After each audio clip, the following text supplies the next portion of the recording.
Goa Organics వారి skin care, hair care, wellness products కోసం AP, తెలంగాణలో డిస్ట్రిబ్యూటర్లు కావాలను వివరాలకు స్క్రీన్ పైన ఉన్న నెంబర్కి కాల్ చేయండి. తెలంగాణలో రేవంత్ రెడ్డి సర్కార్ ముందు ఉన్న టార్గెట్ రుణమాఫీ.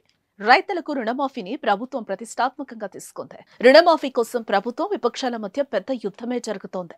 పార్టీ నేతల మధ్య మాటల తూటాలే పేలాయి. సవాళ్లు విసురుకుంటున్నారు.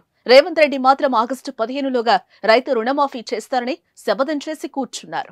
దీంతో ఇచ్చిన మాట ప్రకారం నిర్ణీత సమయానికి రైతు రుణమాఫీ చేయాలని సీఎం పట్టుదలతో ముందుకెళ్తున్నారు. పార్లమెంటు ఎన్నికలు ముగియడంతో పాలనపై దృష్టి సారించిన సీఎం రైతు రుణమాఫీ అమలుపై అధికారులతో సమావేశమయ్యారు.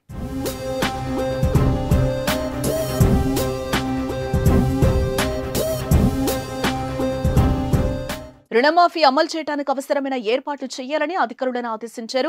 2 లక్షల రైతు రుణమాఫీకి సంబంధించిన విధి విధానాలతో ప్రణాళికలు రూపొందించారని అన్నారు.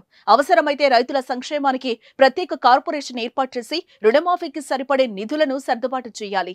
రైతులను రుణ విముక్తులను చేయాలని రాష్ట్ర ప్రభుత్వం లక్ష్యంగా నిర్ణయించుకున్నందున నిర్ణీత గడువులోగా నిధులను సమీకరించే ప్రయత్నాలు పూర్తి చేయాలని సీఎం రేవంత్ రెడ్డి అధికారులకు దిశానిర్దేశం చేశారు.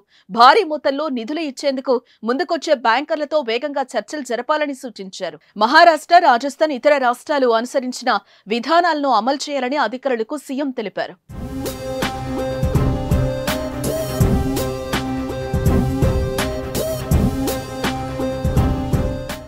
ప్రస్తుతం రాష్ట్ర వ్యాప్తంగా రైతులు ఆందోళన చెందుతున్నారు. త్వరగా ధాన్యం కొనుగోలు చేపట్టాలని డిమాండ్ చేస్తూ నిరసనలు తెలుపుతున్నారు. అలాగే తడిసిన ధాన్యం కూడా కొనాలని ఎక్కడికక్కడే అన్నదాతలు ధర్నాలు చేస్తున్నారు. వీటిపై స్పందించిన సీఎం అధికారులకు కీలక సూచనలు చేశారు. త్వరగా ధాన్యం కొనుగోలు చేయాలని, దళారుల జోక్యం ఉండకుండా చూడాలని చెప్పారు. తడిసిన ధాన్యం, తేమ విషయంలో రైతులకు ఇబ్బంది కలగకుండా చూడాలని ఆదేశాలు జారీ చేశారు. కల్లాల వద్ద రైతులు ఇబ్బంది పడకుండా వీలైనంత త్వరగా ధాన్యం కొనుగోలు చేయాలని సీఎం స్పష్టం చేశారు.